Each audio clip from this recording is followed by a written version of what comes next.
para vender la idea de que los ciudadanos farsa, magistrados y ministros, y hasta ahora lo que hemos visto es una farsa. Es una farsa, un proceso deliberadamente enredado por el régimen para vender la idea de que los ciudadanos decidirán a quién poner en el Poder Judicial, cuando en realidad Morena ha hecho todo para que solo haya candidatos afines a sus intereses. ¿De verdad es Morena quien ha hecho todo para que solo haya candidatos afines a sus intereses? Loret de Mola quiso afectar al gobierno de Claudia Sheinbaum, quiere afectar la elección del Poder Judicial, generando enorme desprestigio. Bueno, pues no se dio cuenta de lo que en realidad hizo. Le salió el tiro por la culata a Carlos Loret de Mola. Resulta que todo de lo que acusó al gobierno de Claudia Sheinbaum, todo de lo que acusó a Morena en la elección al Poder Judicial, es lo que está haciendo nada más y nada menos que Norma Piña. Y es que se dio a conocer una lista en donde Fernando Noroña no solamente los acusó como hace Loret de Mola, sino que además sacó los nombres, sí, con todo y nombres. Gerardo Fernández Noroña acusó al Poder Judicial de acomodar las reglas del proceso para que quienes quedaran inscritos tengan pase directo en la boleta sin pasar por la tómbola, y además los nombres de estas personas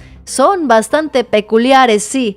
Estaríamos hablando no solamente de gente relacionada con el prianismo, sino también de gente que tiene una larga cola que le pisen. Les voy a mostrar los nombres de estas personas. Justamente hoy Claudia Sheinbaum en la conferencia de prensa mañanera hablaba de que varias de las personas que eligió la Suprema Corte, la de Norma Piña, tendrían implicaciones o estarían vinculados con Genaro García Luna. ¿Quiénes son realmente los que están manipulando la elección del Poder Judicial? Bueno, queda claro que no es la presidenta Claudia Sheinbaum, sino Norma Piña. Ciro le voló los dientes al ministro Lainez Potisek después de tremendo drama que hizo. Hizo un drama tremendo en su programa y Ciro Gómez Leiva lo increpó al recordarle que se quedaron solos. Nadie los apoyó ni los apoyará. ¿Se van a quedar así? Vestidos y alborotados. Noroña además expuso al juez que solicitó un amparo para detener la elección al Poder Judicial y el amparo se lo dio a sí mismo. De ese tamaño el descaro, y si de descaro hablamos, tendremos que hablar de Maru Campos. Sí, la gobernadora panista de Chihuahua resulta que se casó con su proveedor, sí. La propia gobernadora decidió que el mejor personaje para darle contratos con el gobierno era su futuro marido, ahora oficialmente su esposo. Así el tamaño de sus personajes. En vivo se agarraron del chongo Guadalupe Chavira y Jorge Romero. ¿Por qué? Pues porque incomodaron al líder del cártel inmobiliario recordándole sus vínculos justamente con este grupo delictivo en la Ciudad de México mientras discutían una discusión sobre la reforma al Infonavit. Y es que quienes no tienen cara para hablar de vivienda son justamente los panistas. La presidenta Claudia Sheinbaum además le da revés a estos mismos farsantes. Se acabaron las privatizaciones de los gobiernos neoliberales. Se hizo un acuerdo histórico. ¿Sí?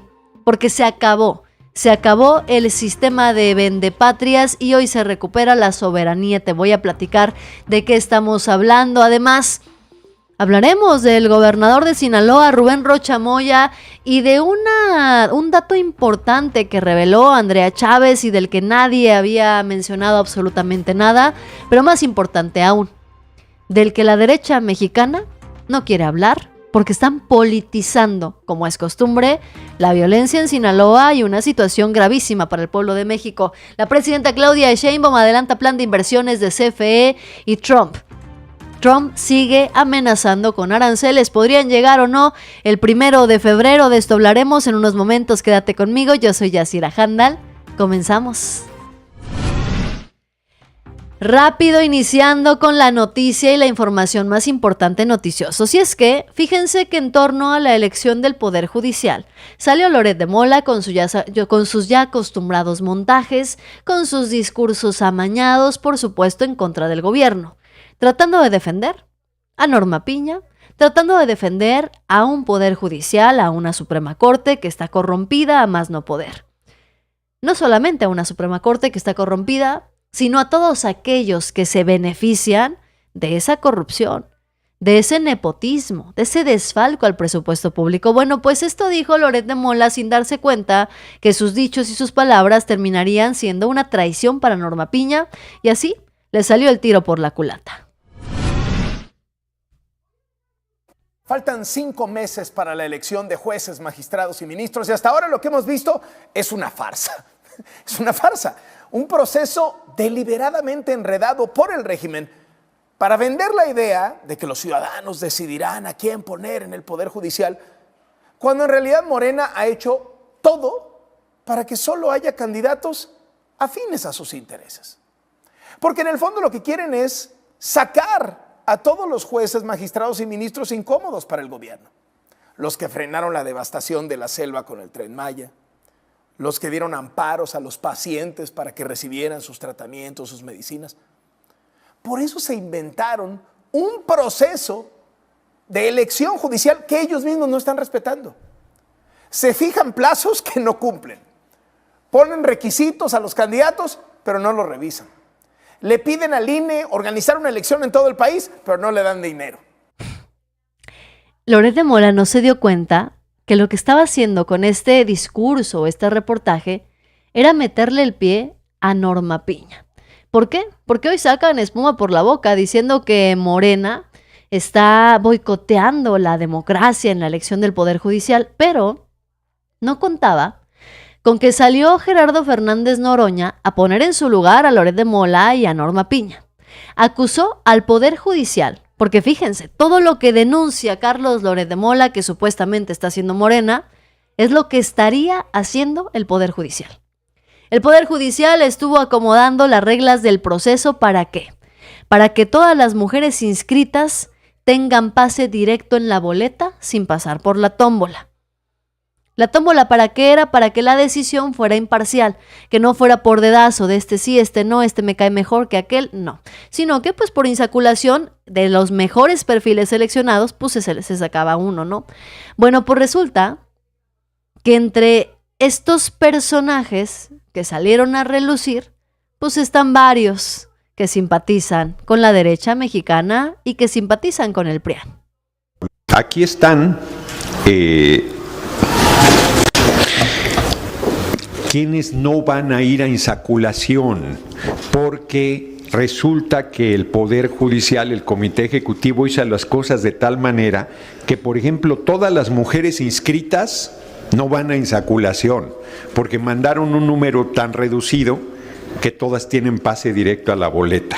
Les voy a dar algunos nombres. Están Marisela Morales, ni siquiera voy a decir qué eran, aunque es público que fue procuradora de gobierno usurpador de Calderón. Sí, yo sí te voy a decir quién es Marisela Morales.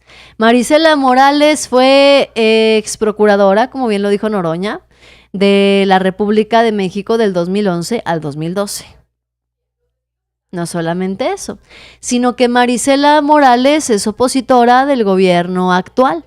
Marisela Morales fue titular de la PGR en el sexenio de Felipe Calderón y sí, ahora busca ser ministra y tuvo su pase directo a la boleta gracias al Poder Judicial de Norma Piña, que está viendo la manera de poner a sus favoritos, a sus preferidos en esa elección. Dicen que es Morena quien está manipulando las cosas para que solo los perfiles afines al gobierno salgan en la boleta.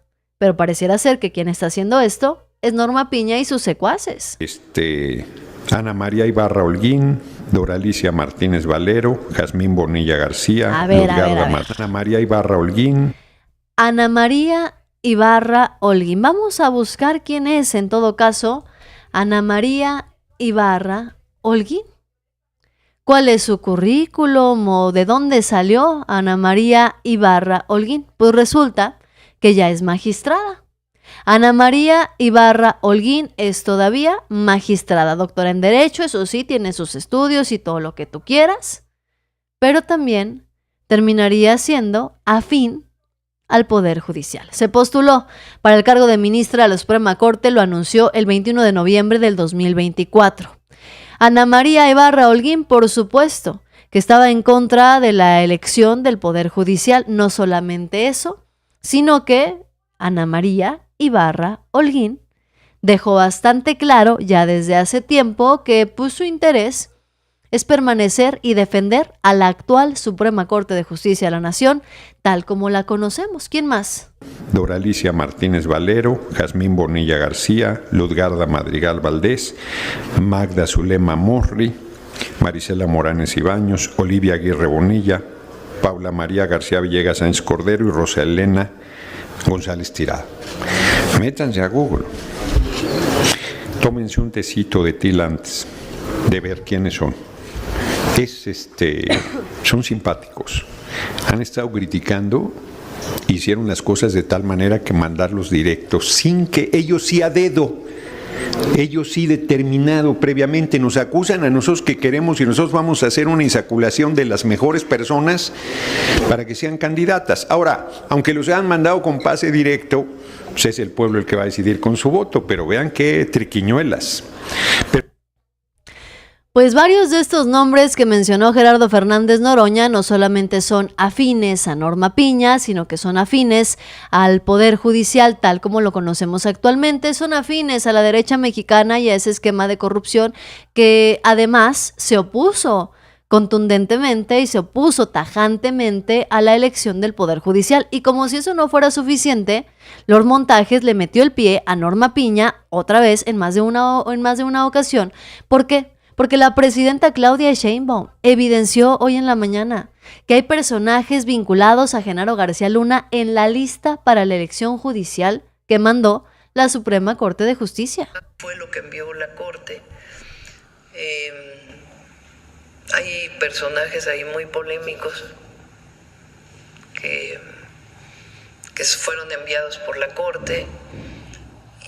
Por lo que entiendo, pues ya casi enviaron ya los nombres de los que van a participar sin necesidad de la selección que pedía el tribunal. Entonces, habría que ver y sí preguntarle a la Corte qué pasó desde los 3,000 que publicaron a los que enviaron.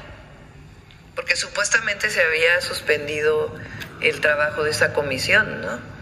Incluso el senador Gerardo Fernández Noroña acusaba que hay personas allegadas y que lo estaba impulsando la presidenta de la Corte, que son personas allegadas a García Luna. Sí. Entonces, por eso digo que primero hay que informarnos bien, como siempre, y después, pues que la Corte explique, o la comisión, aunque ya renunciaron, cuando en realidad ya no tenían trabajo, pero que eso están obligados a la información pública de cómo fue que pasaron de 3,000 al número de nombres que enviaron. Pues sí. En sus intentos por defender a Norma Piña y los intereses económicos de unos cuantos, le salió el tiro por la culata a Carlos Loret de Mola, porque con su discurso solamente provocó la curiosidad del pueblo mexicano por ver el sistema en el que Norma Piña y el Poder Judicial habría sacado a sus candidaturas. Lo único que despertó Loret de Mola fue la curiosidad del pueblo mexicano de saber quiénes son esos perfiles que seleccionaron muy a duras penas antes de renunciar a su cargo, gracias a Norma Piña también, y lo único que hizo fue despertar la curiosidad del pueblo mexicano de por qué tanto interés, no solamente en frenar la elección del Poder Judicial, sino en garantizar que quienes quedaran por parte del Poder Judicial sean afines a Norma Piña e incluso afines a Genaro García Luna, que eso llama todavía más la atención. Bueno, pues tan mal están saliendo las cosas a Norma Piña y al Poder Judicial que existe actualmente, que Ciro Gómez Leiva hasta al ministro Javier Lainez le voló los dientes, lo increpó, recordándole que se quedaron solos y además ellos mismos abandonaron a sus porros del Poder Judicial. Están obligando a estas juezas, estos jueces, a o renuncias o vas a la boleta, ¿sí? Y de repente ahora era fundamental,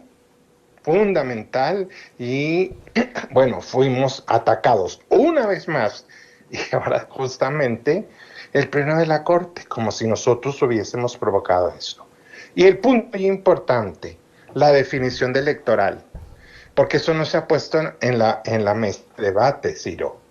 He escuchado gente de interior de la Corte, colegas del como fuera, lo estuvimos viendo, Los jueces están actuando ilegalmente, es inconstitucional, no tienen competencia porque esto es electoral, ¿sí?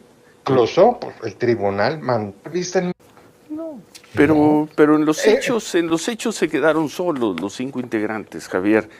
Quizá estamos muy distraídos y no escuchamos algunas voces que los arroparon, pero los 5 integrantes del comité finalmente lo que hicieron fue acatar los fallos de 2 jueces. Es correcto. Y repetir, tiene que venir un tribunal de alzada para echar abajo esa determinación. Y yo no escuché voces muy animadas, voces fuertes apoyándolos. Quizá estamos muy distraídos en otros temas, pero no las escuché. Claro. Y ahí está el desenlace. Sí, y finalmente totalmente. Las resoluciones de esos 2 jueces pues fueron desacatadas en los hechos. Fueron desacatadas y tampoco, con todo respeto, Javier, yo no escuché una gran crítica. Es decir, los cínicos ministros del Poder Judicial hoy salen a entrevistas, por supuesto, a acusar que se detuvo y que se está desacatando la ley y que si las resoluciones y pobrecitos de sus amigos los están corriendo y los están obligando además a participar en la elección. Pero lo hacen desde las entrevistas, con un teléfono en mano, desde la comodidad de su oficina o de su casa. Pero dejaron abandonados a quienes mandaron como porros del Poder Judicial a dar la cara por ustedes. Dejaron abandonados a los jueces, dejaron abandonados, bueno, hasta Patricia Aguayo la dejaron abandonada quitándole derechos laborales, quitándoles prestaciones, porque muy buenos Norma Piña y sus amigos para salir a dar entrevistas, muy buenos para salir a tomarse la foto, hasta parecen candidatos del PRIAN. Pero a la hora de tener que dar la batalla, terminaron haciendo el ridículo por completo. Fíjense nada más lo que expuso Noroña. Un juez solicitó un amparo para detener el proceso del Poder Judicial. Dejen ustedes que haya solicitado el amparo. Pues él mismo se dio el amparo, se dio un amparo a sí mismo, él se lo firmó, él hizo todo. Díganme ustedes si esto no es ilegal.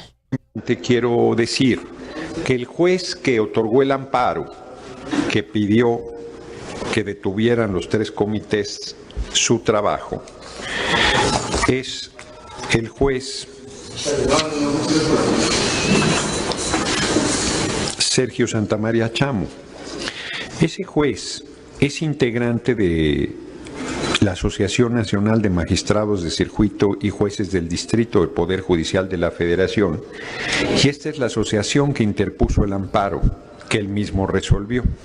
Esto es, él firmó el amparo y él se lo otorgó. No tuvo ni siquiera el mínimo de decencia para recusarse. Claro, me va a decir alguien, renunció 5 días antes a la asociación. No, bueno, no tiene vergüenza, llevó todo el proceso y ya que iba a emitir el fallo, entonces se retira. Es terrible. Qué conveniente, pero además, ¿no? 3 miembros del comité de evaluación del Poder Judicial son de esta asociación que firmó el amparo para detener el proceso electoral. No tienen vergüenza, no tienen descaro. Les digo que Loret de Mola, por querer defender a Norma Piña, terminó dándole en la torre al propio Poder Judicial. Por querer defender a Norma Piña, dejó exhibido que es una farsa, sí, el proceso de selección que está implementando el Poder Judicial y todos estos amparos y estos intentos por querer frenar la elección. Faltan 5 meses para la elección de jueces, magistrados y ministros y hasta ahora lo que hemos visto es una farsa.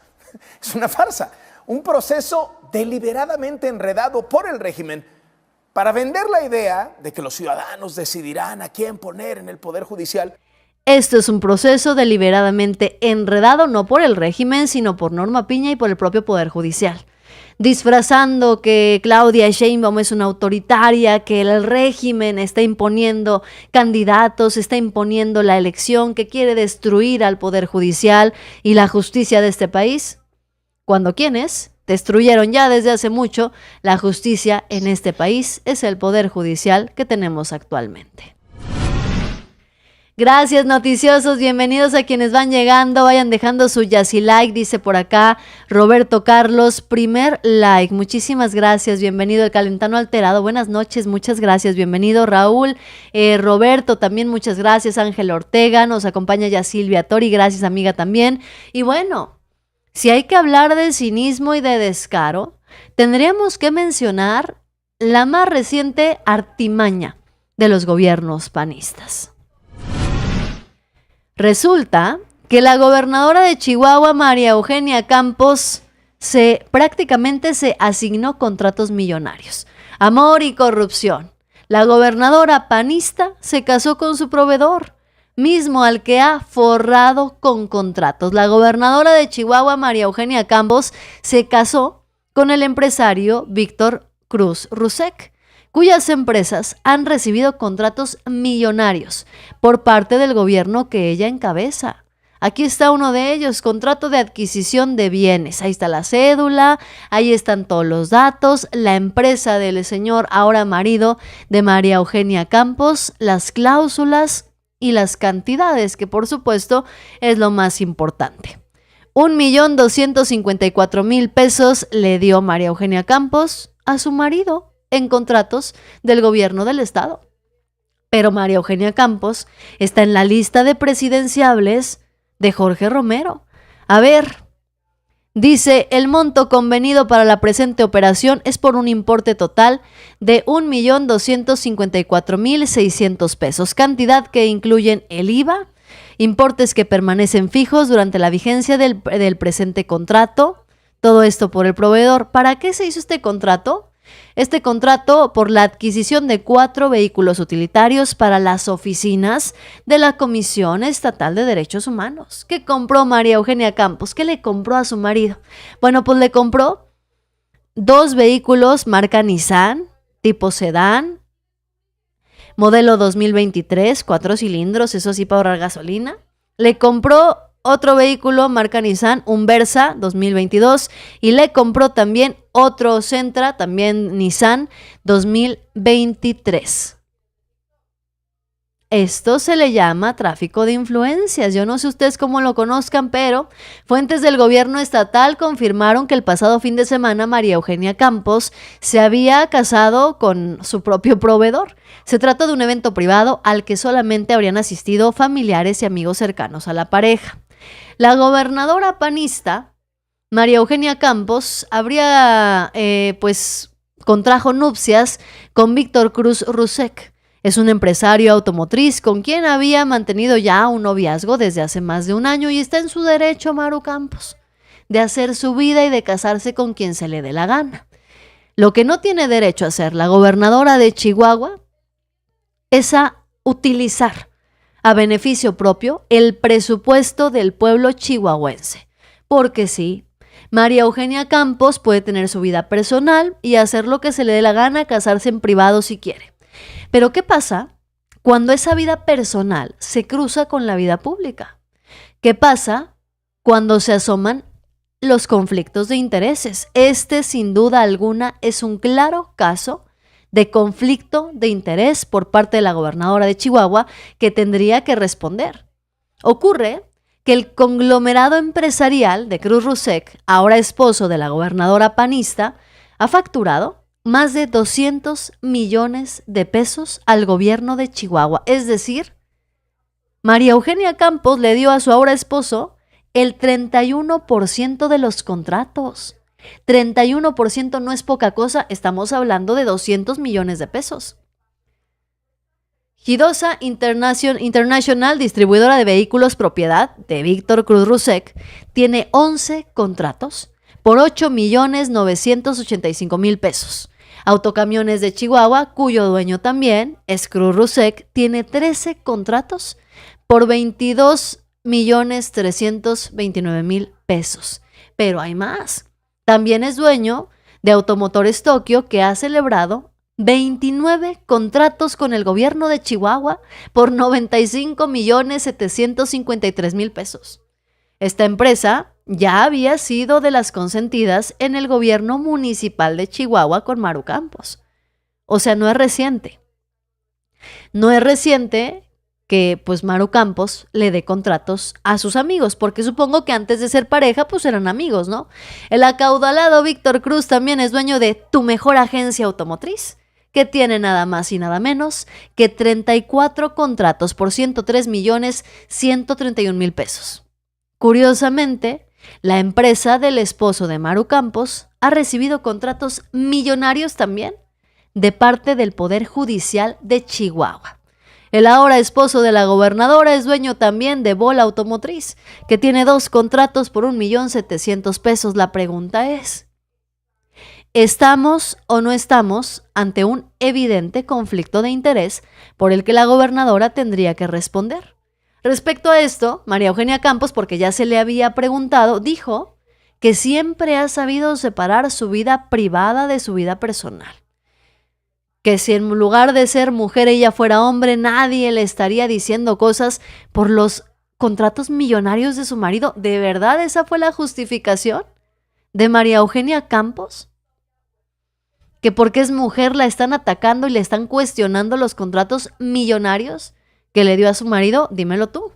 ¿Es o no es esto un conflicto de interés? Mientras tanto, los panistas se siguen haciendo garras. Incómoda situación la que vivió el dirigente de Acción Nacional cuando en pleno debate le recordaron sus vínculos con las mafias del cártel inmobiliario en la Ciudad de México, mientras sostenían una discusión sobre la reforma del Infonavit. Mira, Jorge, si algo tú eres experto es haber defraudado a la ciudad. Yo no me quiero meter en esa materia. No, entra en la que tú quieras, querido Guadalupe. Mira, yo no tengo tan ni siquiera tengo Jorge, problemas. A ver, ¿por qué Mira, hiciste un tan esquema? ni siquiera A ver, uno tengo por uno, por problemas, favor. querida Guadalupe, ya te llevamos escuchando mucho tiempo, tan ni tengo problemas de lo que tú creas que puedes decir, no habrá uno solo que no te conteste, Guadalupe, que permití que en este espacio entraras tú.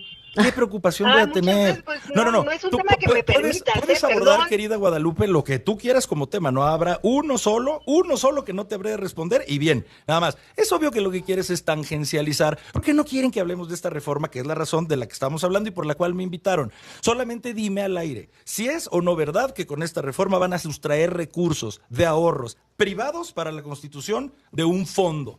Para la constitución de una entidad que se va a poner a construir. Es el fondo de la Eso es lo que les duele, querida Guadalupe. A ver, senadora, te escuchamos. Mira, yo creo que aquí él tiene una confusión. Mira, no son los mismos fondos que tú construiste cuando fuiste diputado local con el recurso de la reconstrucción. Otra vez. Bueno, no pues es la línea 12 del metro, Guadalupe. No es la línea 12 del metro. O sea, ¿vas a hablar de la ley del Infonavit o vamos a hablar, o empezamos a hablar de Tláhuac y de ti? Pues es que debatan, Morena. A ver, te escuchamos, senadora. Debatan temas, Morena. Debatan no, de temas. mí no tienes absolutamente nada porque yo ni soy de Tláhuac. Yo soy diputada de Tláhuac, por eso te digo que pero regresando a los recursos del Infonavit, senadora. Al tema. Sí. Pues al tema. Es que yo estoy explicando porque él dice que no quiere aceptar que cuando él fue diputado crearon un fondo para la reconstrucción. No quiere. Le llovió a Jorge Romero, que ya no sabía qué hacer, no sabía qué decir, no sabía qué inventar. ¿Por qué? Jorge Romero, presuntamente, es el líder del cártel inmobiliario. ¿En qué consistió el cártel inmobiliario? ¿O cómo se le llamaba al grupo de panistas que se unieron en la alcaldía Benito Juárez para lucrar con los bienes inmobiliarios de la ciudad? Jorge Romero habría sido el líder de esto, y los que menos tendrían cara para hablar de la ley del Infonavit y de hablar de que el gobierno se quiere robar tus ahorros y te quiere dejar sin casa, pues es nada más y nada menos que Jorge Romero y los panistas. A ver, para que este personaje, Jorge Romero, venga a hablarnos de fideicomisos y nos venga a hablar de que el gobierno te quiere dejar sin casa, primero tendría que tener la cola muy corta, porque él es conocido por el cártel inmobiliario, un esquema de corrupción que habría operado durante varios años, principalmente en la Benito Juárez, una de las alcaldías de mayor plusvalía de la Ciudad de México.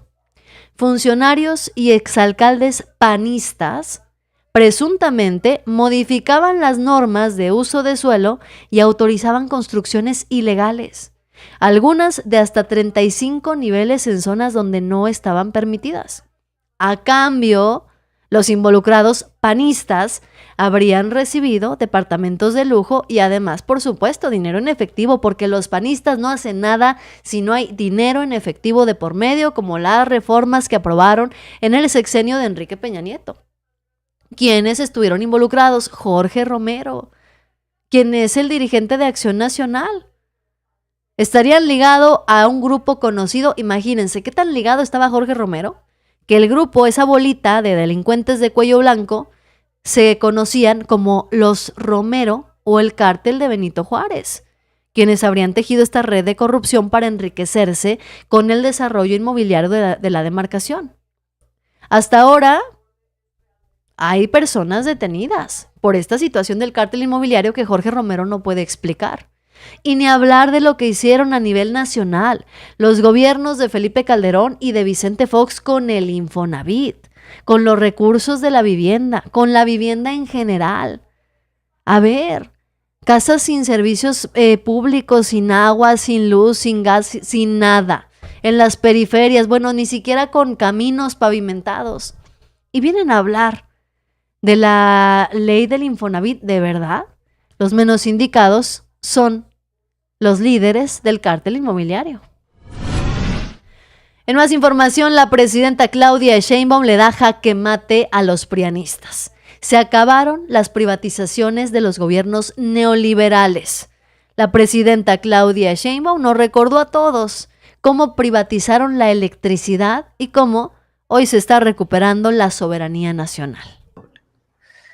Decían que iba a aumentar la producción de petróleo, solo cayó la producción de petróleo.